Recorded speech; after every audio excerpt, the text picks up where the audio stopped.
রাসূল সাল্লাল্লাহু আলাইহি সাল্লামের ডান হাতটা ছিল খাদ্যের জন্য এবং পবিত্রতা অর্জনের জন্য, ভালোর জন্য।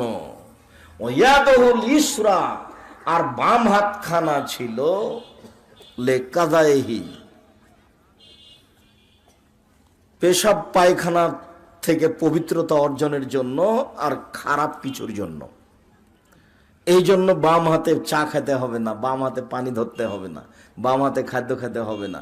রাসূল সাল্লাল্লাহু আলাইহি সাল্লাম বলছে, এই শোনো, লা ইয়াকুলান্না আহাদুকুম বিশিমালি ওয়া লা ইয়াশরাবান্না বিহা ফাইন্না শাইতান ইয়াকুলু বিহি ওয়া ইয়াশরাবু বিহা। অবশ্যই তোমাদেরকে যেন বাম হাতে না খায়, বাম হাতে পান না করে, কেননা শয়তান বাম হাতে খায়, শয়তান বাম হাতে পান করে।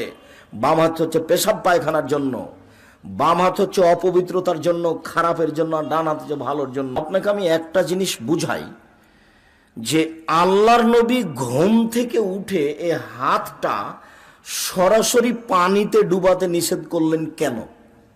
বললেন যে, এই শোনো, আগে হাতটা ধুয়ে নাও ভালো করে, তারপরে পানিতে ডুবাও, দিয়ে অজু করলে আগে কবজি পর্যন্ত ধোও 3 বার ভালো করে। তো একটু পরে কিন্তু আমরা কোনই পর্যন্ত ধৌত করব, একটু পরে করব না? আচ্ছা, তখন কবজি ধোয়া পড়বে না? তো তাহলে আগের কাজটা কি আল্লাহ রাসূল বৃথা করতে বললেন? এমন তো কাজ মুহাম্মদ সাল্লাল্লাহু আলাইহি সাল্লামের হয় না। তাহলে কেমন হয়ে গেল? তাহলে কবজি পর্যন্ত ধোয়া কাজটি বেকার, ফালতু হয়ে গেল? জি না, কবজি পর্যন্ত হাত 3 বার করে ভালো করে ধুইলে এই হাত এখন উপযুক্ত হয়েছে, এই হাতে পানি নিয়ে মুখে দেওয়া যাবে। কেননা হাত পরিষ্কার না হলে এই হাতে পানি নিয়ে মুখে দিলে জীবাণু ভিতরে যাবে।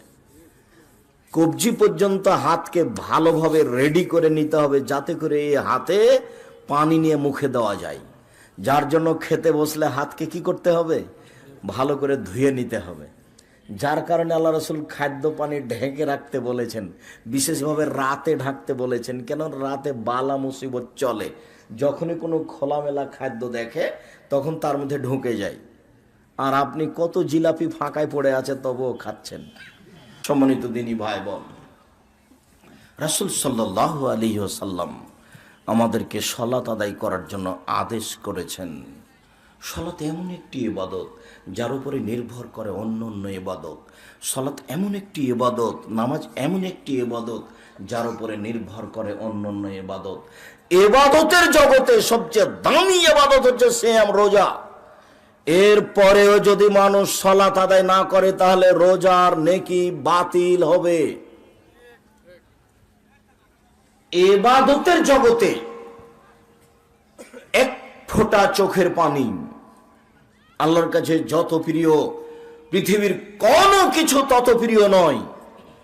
সারা রাত চোখের পানি ঝরিয়ে কান্নাকাটি করেছে, কিন্তু তার যদি সালাত না থাকে, নামাজ না থাকে, তাহলে কান্নাকাটি ইবাদতের নেকি বাতিল হবে।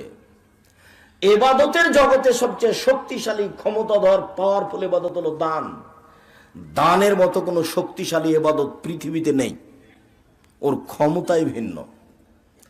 দান করলে আল্লাহর রাগ মিটে যায়, কোনো ইবাদতে এরকম হয় না।